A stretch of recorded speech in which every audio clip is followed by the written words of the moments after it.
Hello guys, in today's video I'm gonna show you how to find data and storage settings on your account on Telegram, easy and quick.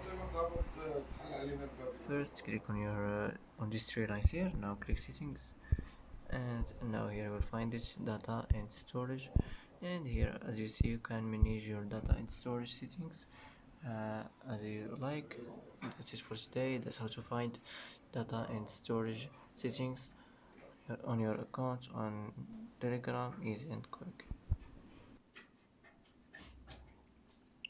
And that's it for today's video. If you like this video, don't forget to like and don't forget to subscribe. I hope this video is helpful for you, and thanks for watching until the end, and see you in the next video.